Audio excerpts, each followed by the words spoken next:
Siapa yang percaya ada berkat istimewa buat kita? Wah, saudara antusias, amin? Coba bilang kanan kiri, Tuhan mau memberkati kamu, bilangin ya. Puji Tuhan, baik. Ya, haleluya, ya. Ya, saudara, saya nggak akan berkata panjang. Yuk, saya akan ajak saudara untuk melihat satu kebenaran yang saya berharap ini akan memerdekakan kita, ini akan menjadi berkat buat kita. Kita langsung aja buka Alkitab kita di Kolose pasal yang pertama, ayatnya yang ke-9. Kolose 1 ayat 9. Ya. Saya tunggu sampai ayatnya sudah ditayangkan. Nah, sudah ada di depan saudara. Yuk, kalau tidak keberatan kita baca sama-sama ya. Kolose 1 ayat 9, 2, 3. Sebab itu sejak waktu kami mendengarnya, kami tiada berhenti-henti berdoa untuk kamu. Kami meminta supaya kamu menerima segala hikmat dan pengertian yang benar untuk mengetahui kehendak Tuhan dengan sempurna. Saudara yang percaya ini bisa katakan amin. Ya, saudara, mungkin ini terbaca sangat sederhana. Hari ini saya akan mau sampaikan sebuah kebenaran begini, saudara. Pada akhirnya, ya, bahwa apa yang ada di dalam itu lebih penting daripada apa yang ada di luar. Amin.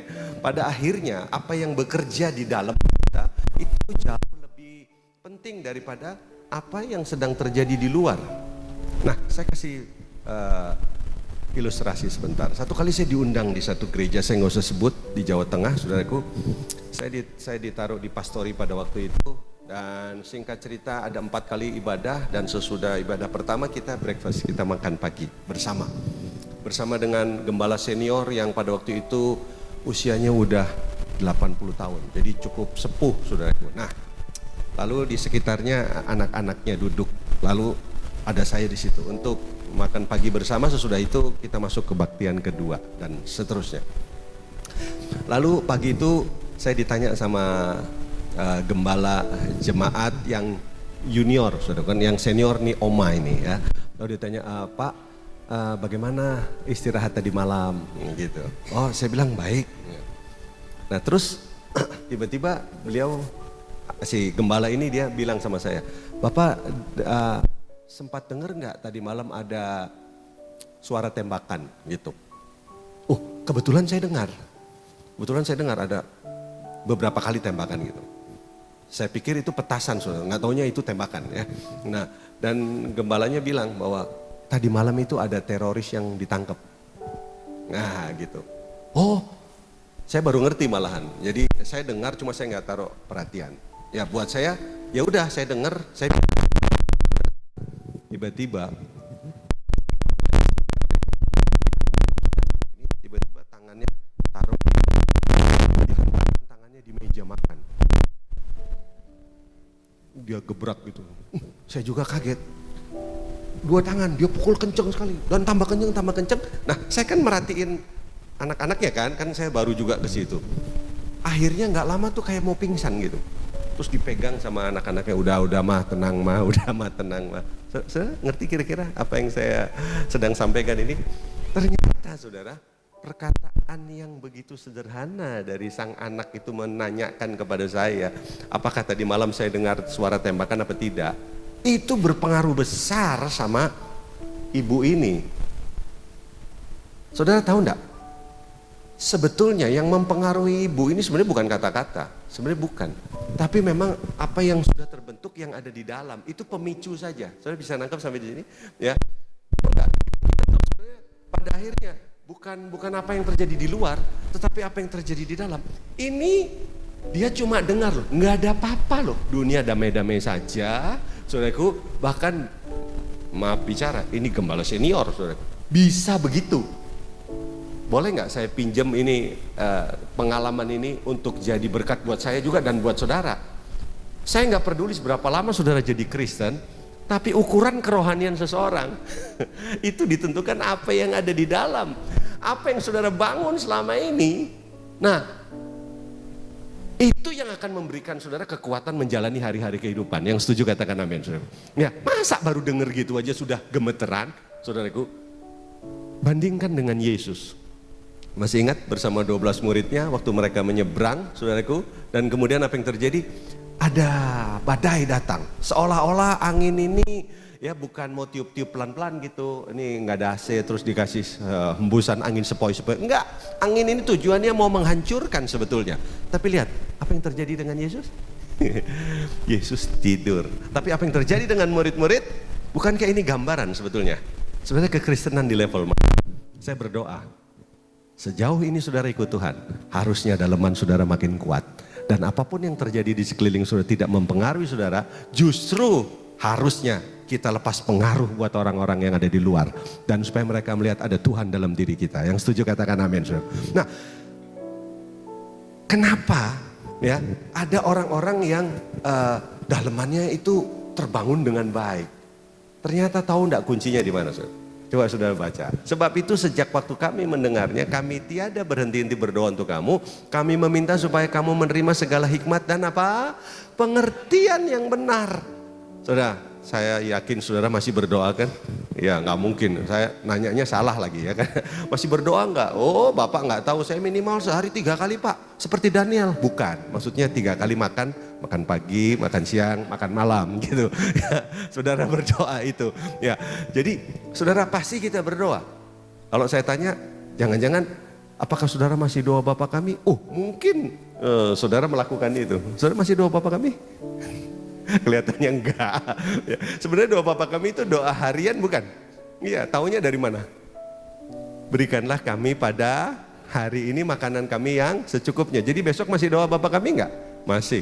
Besoknya lagi masih enggak? Ya, selama masih hidup masih dong, karena berikanlah kami pada hari ini. Nah teman saya tanya sama saya, Pak bisa nggak kalau diganti? Berikanlah pada kami pada bulan ini makanan kami yang secukupnya.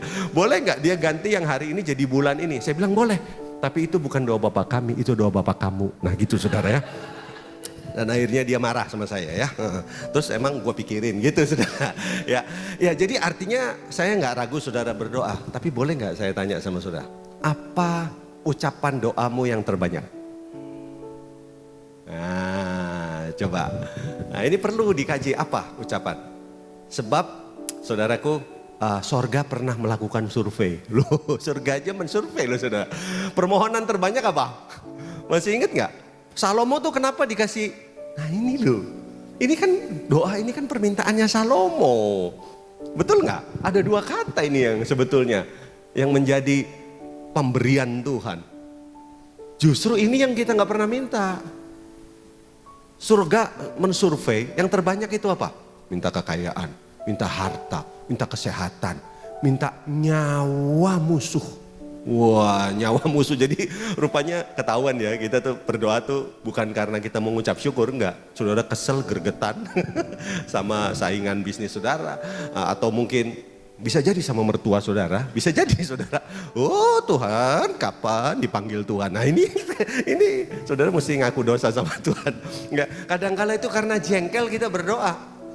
Jadi Anda berdoa bukan karena memang saudara tahu doa itu adalah sebuah, ikan itu kan perlu air. Ikan di luar air, ya sebenarnya nggak bisa berbuat apa-apa. Apakah saudara menjadikan doa itu seperti sebuah kesukaan, bukan sekedar kebutuhan? Di tempat kami itu jam 5 pagi ada morning prayer. Belum onsite sih, masih online. Ya.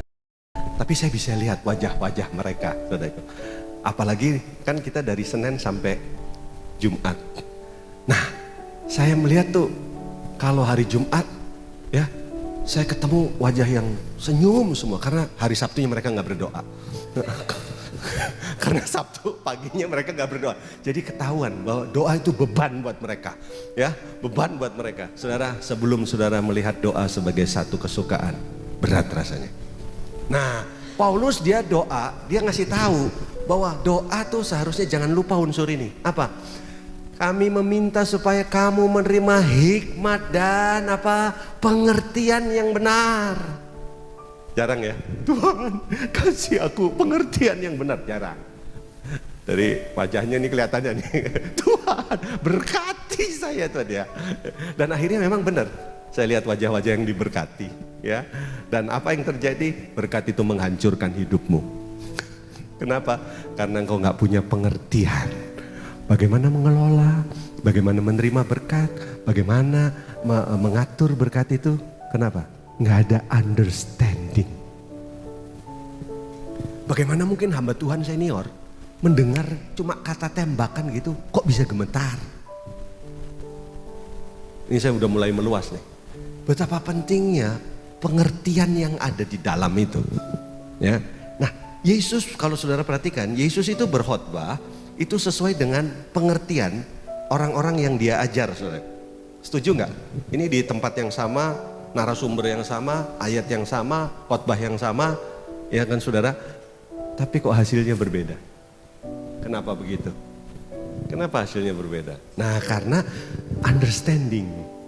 Nah, pertanyaan saya, saudaraku, gimana dengan hidup kita, saudaraku? Sudah belum kita membangun understanding itu? Masuk tahun 2023 ada yang punya ini? Ada yang punya apa tuh? Goal setting? Gitu, ada yang punya apa tuh istilahnya? Sasaran. Terus ada angka yang mau dicapai, pasti ada ya kan, pasti semua kita punya itu. Tapi tahu nggak bahwa menurut penelitian, saudaraku, tingkat pencapaian, entah itu sasaran, goal, itu ya saudaraku, apalagi keinginan untuk berubah sekalipun, ada kan yang masuk 2023 pengen berat badannya turun gitu kan, kan ada ya, nggak apa-apa perut saudara nggak usah dipegang-pegang ya. Nah itu biasa kalau ngomong gitu langsung ada apa? Nah saudaraku, semua kita pernah mengalami itu kan. Tapi tahu nggak saudaraku, berapa banyak waktu kita menetapkan goal sasaran itu ya, dijumpai pada akhir tahun nggak terjadi apa-apa, sasaran nggak tercapai, goal nggak dapat dipenuhi, saudaraku. Ternyata menurut penelitian, saudara, bahwa tingkat keinginan saudara, ya, sasaran, angka, pencapaian saudara, itu tidak akan melebihi level kebiasaan saudara. Saya ulangi. Ya, tingkat pencapaian saudara dalam hal apapun, mau berubah, mau turut berat badan, pengen membuat resolusi atau solusi sekalipun, saudaraku, itu tidak akan melebihi tingkat apa? Level kebiasaan saudara. Berarti harusnya untuk mau melakukan sesuatu, pencapaian harus dimulai dari mana? Harus dimulai dari kebiasaan. Nah, saudara kepengen mengubah area dalam kehidupan ini, tapi sudah nggak perhitungkan kebiasaan saudara. Menurut penelitian salah satu universitas di Amerika, yang terjadi, saudaraku, cuma 18% saja yang berhasil. Sisanya 82%, saudaraku, gagal.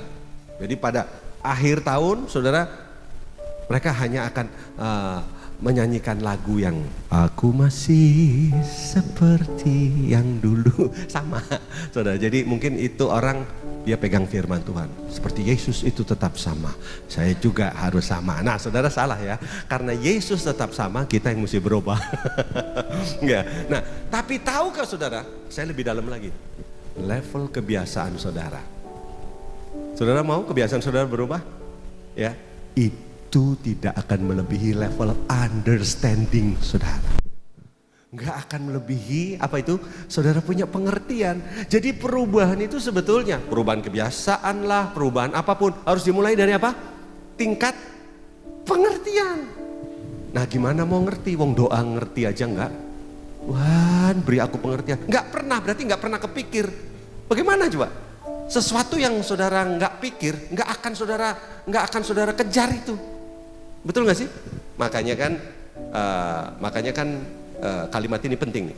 Sesuatu yang Anda tidak rasakan tidak akan diakui. Betul ya kan? Sesuatu yang tidak dirasakan tidak akan diakui. Sesuatu yang tidak diakui tidak akan diobati. Sesuatu yang tidak diobati tidak akan disembuhkan. Betul nggak sih? Berarti orang nih mau berubah, mau jadi sembuh, itu berarti mesti apa saudara? Mesti mengakui. Nah bagaimana ngakui kalau dia tidak merasakan? Nah yang jadi masalah begini, udah jelas dia salah, hebatnya gini, gue nggak rasa loh. Nah itu perlu dibaptis ulang pakai air panas gitu. Ada banyak orang gitu. Enggak, gue ngerasa. Oh emang gitu ya? Enggak loh, gue ngerasa. Loh udah jelas yang ngerusak ini kamu, tapi bisa nggak rasa itu. Ini semuanya nih ulah kamu. Ah masa? Nah udah repot. Terus saudara mesti cari air aki. Nah percik. Nah gitu. Kalau baptisan nggak cukup, nanti terakhir pakai bendera. Ya, saya menemukan orang gagal paham di sini, saudaraku. Nah ujungnya itu apa? Ujungnya adalah understanding. Nah understanding itu komposisi dari 3 hal. Nggak apa-apa ya, ini berat nih kelihatannya. Tapi saya lihat kan wajah saudara cerdas. Saya begitu diundang di tempat ini, saya langsung tahu, wah ini orang-orang cerdas. Pokoknya saya harus bikin khotbah yang terlihat susah, supaya saudara nggak ngerti ya. Jadi gini, pengertian itu adalah hasil dari 3 komposisi. Dan kehidupan saya dan saudara tidak akan melebihi 3 hal ini. Jadi kalau saudara lihat seseorang, tuh jangan cuma lihat sepatunya, jangan lihat apa yang dia pakai. Ya itu bisa memberikan sedikit informasi. Tapi saudaraku, yang sesungguhnya kehidupan orang itu tidak akan keluar dari 3. Yang pertama adalah apa pengetahuan apa yang ada di kepalanya. Nah itu penting ya. Dia punya knowledge. Tapi nggak cukup saudaraku ya. Asumsi apa yang ada di pikirannya. Wow, itu harus jadi catatan kedua. Nah ini yang penting, yang ketiga. Mau tahu yang ketiga? Kasih tahu nggak ya? Saya kasih tahu. Yang ketiga adalah kebenaran apa yang dia embrace. Nah ini kalau dikasih tanda panah di sana, ini berantem nih di sini nih, jebret, menjadi apa? Understanding. Nah understanding ini yang akan mengangkat level seseorang. Halo? Ya, ingat pertumbuhan kehidupan ini bukan cuma karena makan, itu fisik, jasmani. Tapi dalam spiritual, dalam kehidupan rohani ada yang namanya stature. Ada yang namanya manusia rohani. Nah manusia rohani itu ditentukan oleh tadi understanding orang tersebut. Saya tahu ini masih saudara lagi nebak-nebak nih kan. Ini apa nih understanding? Saya ngerti saudara. Nah itu tandanya orang pinter. Berarti saudara mikir ya apa nih. Nah sekarang saya mulai coba mendarat. Satu kali satu anak usia 9-10 tahun dia lagi mancing ikan maksud saya, untuk buat makan. Dari orang sederhana dia harus mancing ikan untuk dia bisa makan. Dia pancing, cuma 1 jam dia pancing, dia nggak, tanpa dia sadar diperhatikan oleh satu bapak tua di belakang. Bapak tua ini menaruh concern karena ini anak 9-10 tahun ini lucu.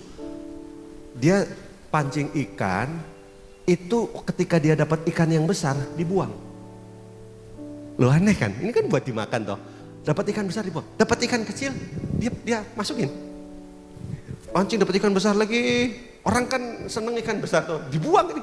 Dapat ikan kecil dia taruh sini. 1 jam berakhir dia dapat banyak, lalu ditanya sama si bapak nggak tua ini, opa, cu gitu.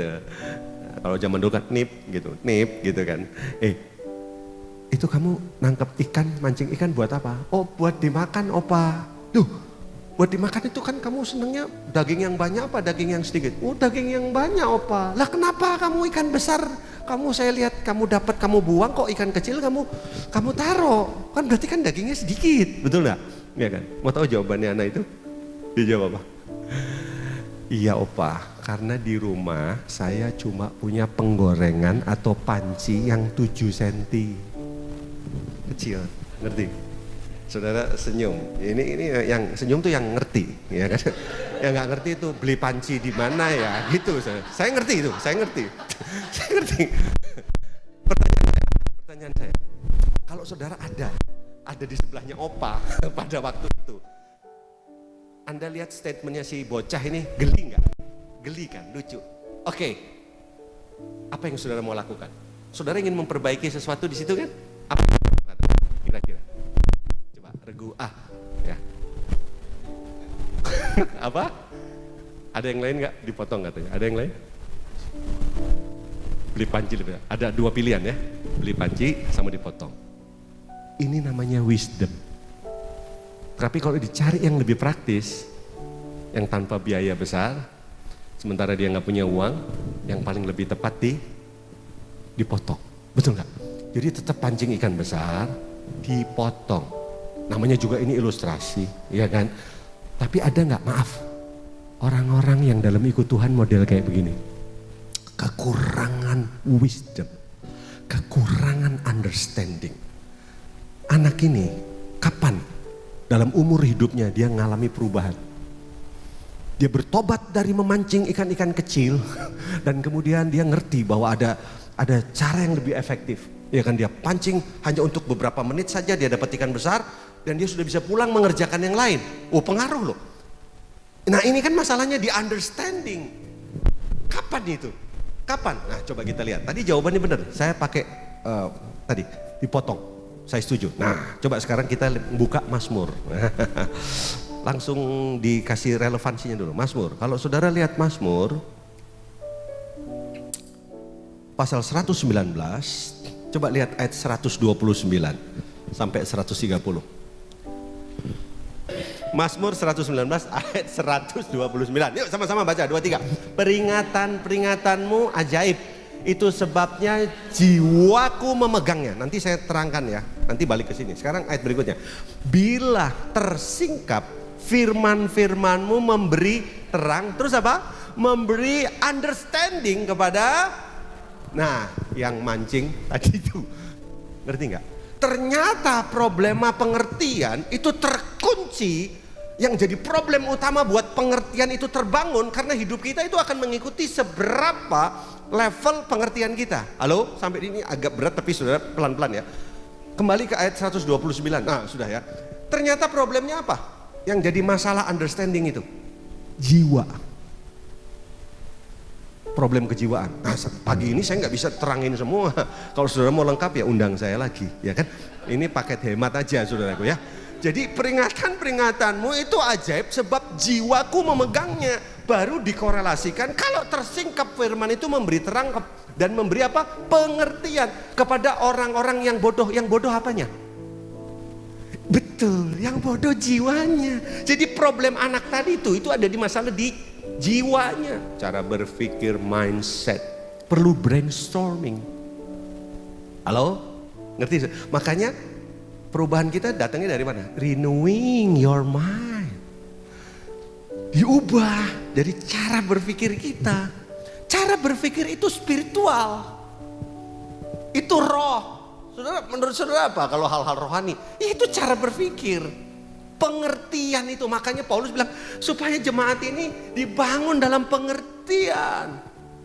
Sampai sini sejauh ini nangkep ya. Jadi nanti kalau saudara mau lebih dalam, itu utak-utaknya di masalah jiwa dulu. Tapi nanti nggak cukup waktunya. Saya cuma mau pakai tadi. Kapan si bocah ini berubah? Waktu ada seseorang yang bilang, nggak apa-apa, beli panci, nggak ada duit om. Oke, panci tetap sama. Kamu tetap ngambil ikan yang besar aja, kamu potong-potong. Gitu. Ingat, membentuk imajinasi kan? Imajinasi terus baru masuk nanti understanding. Benar. Iya benar. Terus langsung ada kesadaran gitu. Ya, kapan saya dibaptis? Gitu. Saudaraku, ya.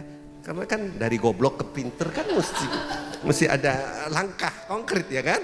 Makanya ada orang, saudara nangkap sesuatu di sini. Kenapa ada orang menghina kebenaran, tidak suka dengan yang benar? Karena nggak punya understanding. Sampai di sini ngerti dong. Ini kalau saya mau aplikasikan dalam kehidupan udah gampang saya tutup catatan saya sudah ngerti nih.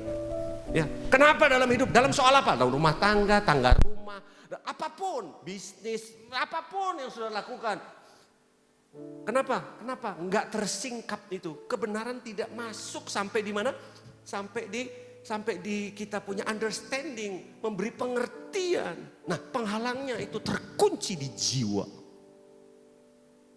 Nah, pada akhirnya problem kejiwaan. Nah, itu session lain lagi. Nah, hari ini saya masih kepengen banyak mau memberikan contoh-contoh. Oke. Saya ambil, lihat ya, betapa seriusnya sebuah understanding.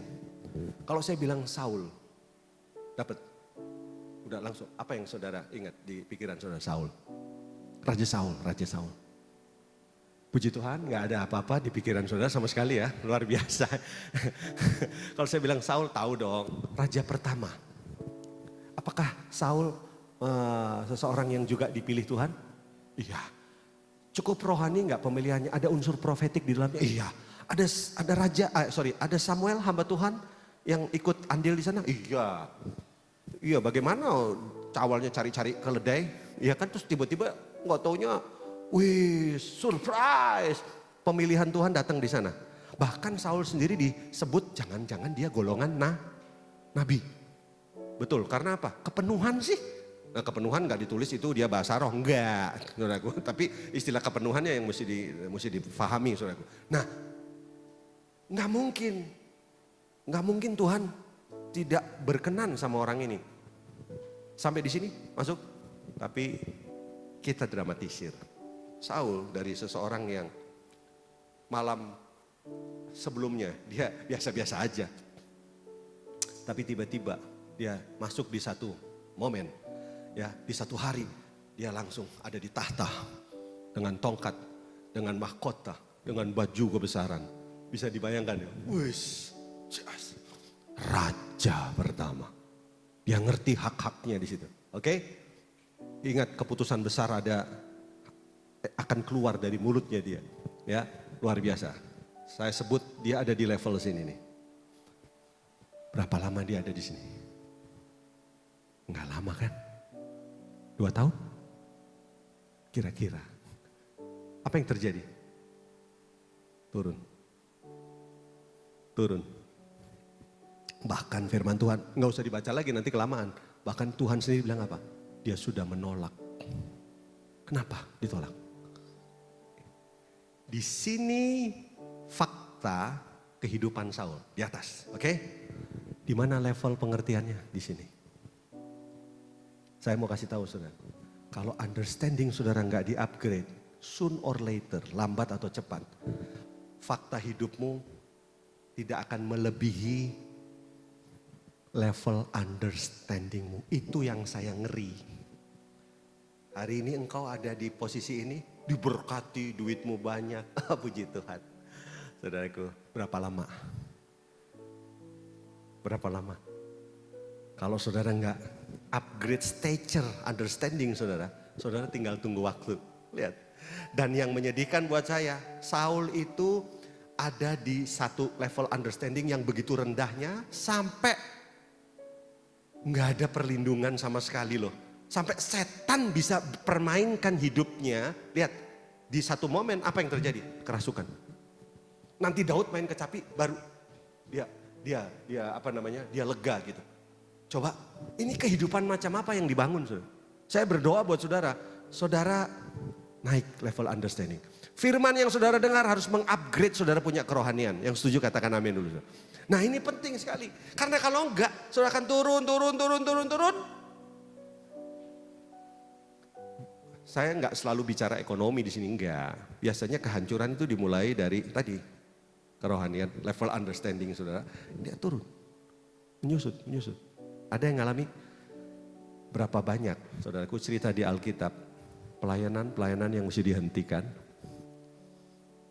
Berapa banyak dalam kehidupan ini, kita belum lama lihat di televisi, nggak usah sebut nama, ada orang-orang yang di sini levelnya kan, ya kan orang Kristen juga, kan nggak enak ngomongnya, ntar masuk itu lagi YouTube, ntar gue dipanggil lagi, ya kan. Tapi saudara udah ngerti kan, ya kan? Sekarang di mana? Di sini. Masalah itu nanti keputusannya bohong-bohongan terserah, tapi kan udah di sini. Mau naikin lagi gampang nggak?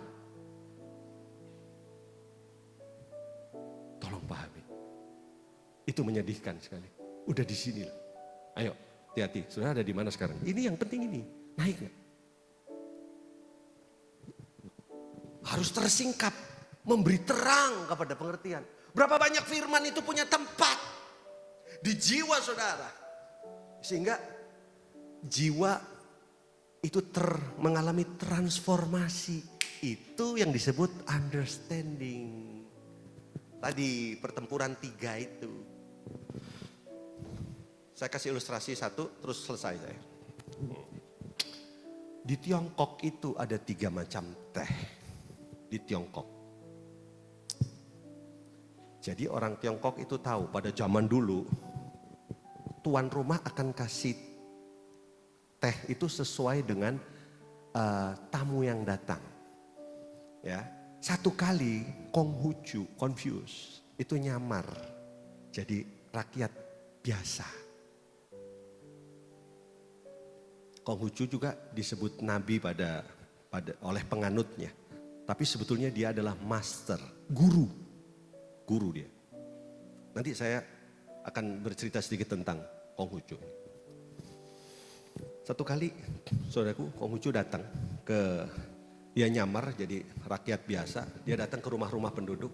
Dan waktu dia datang saudaraku, rupanya karena terlihat baju biasa-biasa aja, si tuan rumah suguhkan dia teh nomor berapa? Nomor 3, yang paling jelek. Tapi begitu ngobrol, kok omongannya beda ini, omongannya lain. Kan seseorang kan salah satu dinilai dari apa yang keluar dari kata-kata dong. Kayak gitu. Kan hidup kita kayak apa namanya, kayak teh, kayak panci itu. Tweet, apa yang keluar dari mulut kan itu yang ada di dalam, ya kan? Ini kok omongannya beda. Si suaminya bilang sama si tuan rumah ini ngomong sama istrinya, mah, diambil itu. Si engkoh ini beda ini ngomongnya nih, gitu kan. Ya, kan Tiongkok, engkoh ya kan. Langsung diambil itu tehnya, oh maaf kok. Diambil. Ganti yang nomor berapa? Nomor 2. Dikasih yang nomor 2, begitu ngobrol, ini Konghucu ini beda ini master ini yang ngomong ini. Maaf, udah gak berani koh lagi. Maaf guru, diambil ganti nomor berapa? Ganti nomor 1. Bukankah itu gambaran kehidupan saya dan saudara? Awal-awal kita kenal Tuhan gimana? Kebaktian iya, nipu orang iya, kebaktian iya, berjinah iya, bahkan pelayanan iya, dosa jalan terus. Kenapa? Understanding kita belum sampai. Kita melihat Yesus dan memperlakukannya, kita kasih Yesus teh nomor berapa? Nomor 3. Sembarangan hidup, nggak bener, ngaco hidupnya. Tapi waktu masuk di Galilea ini, betul ini Galilea bukan? Waktu masuk sini, karena yang khotbah mungkin salah satunya saya ya. Nah, terus pengertiannya nambah. Wah, akhirnya apa? Hidupnya robah. Enggak lagi nomor 3. Kualitas hidupnya jadi teh nomor berapa? Nomor 2. Wah ini beda nih. Di sini saya yang main keyboard aja udah keren kayak gitu ya. Pasti yang bajunya warnanya sama itu istrinya. Wah, iya lihat, kan beda ya kak. Ya jadi dia langsung mulai understandingnya nambah, betul. Sampai lain, ini sampai akhirnya kita memperlakukan Yesus memberikan nomor berapa? Nomor 1, all out. Bukankah sulit membawa orang baru pertama kali bertobat? Kekristenan itu pikul salib, sangkal diri. Kekristenan itu mengejar kebenaran lebih daripada kenikmatan. Kekristenan itu mengejar kebenaran lebih daripada keuntungan. Kekristenan itu lebih berfokus kepada kebenaran lebih daripada kebahagiaan.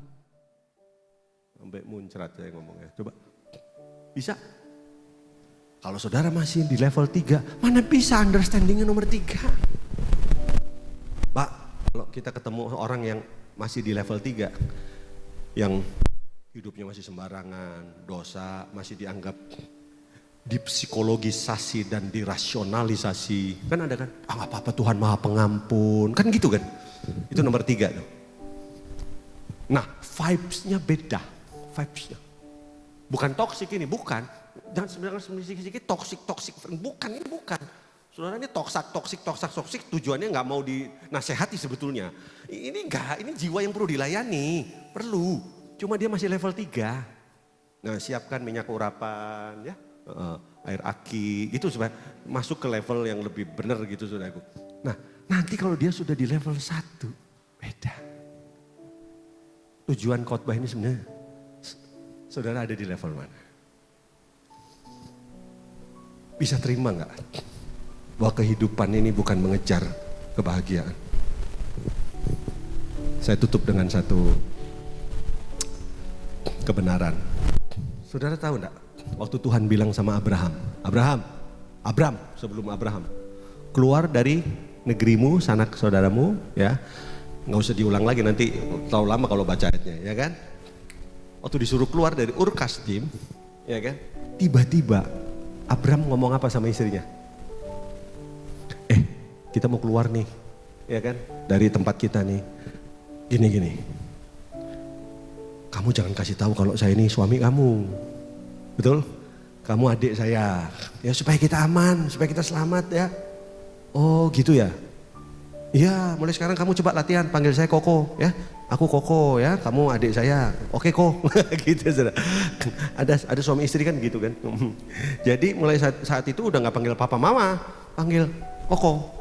Iya, keluar. Dan kita ngerti nanti masuk di Kejadian pasal 20, ya kan? Lalu ketemulah Abraham dengan Abimelek, betul. Dan ternyata raja di situ apa?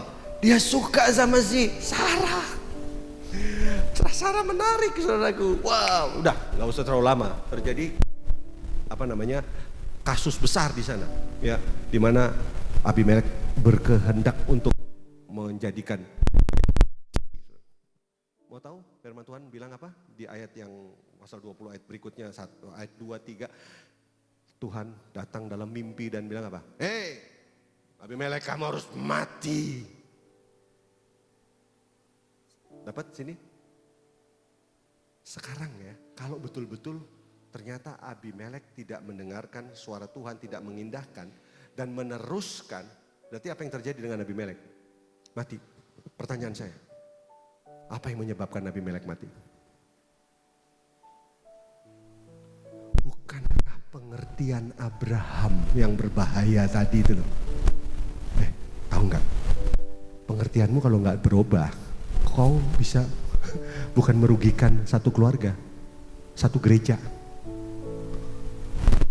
satu bangsa malahan, satu institusi. Kesannya kayak saya kayak ini ya, ngerti kan? Ada seorang bikin rusak nama institusi. Gara-gara apa? Bayangkan, berapa banyak kita memahami kebenaran ini. Ayo, upgrade level understanding, saudara. Upgrade. Mulai dari mana kita mengupgrade level understanding kita ini? Pemirsa, jangan kemana-mana. Undang saya lagi. Saya akan kembali. Tuhan Yesus memberkati. Udah selesai.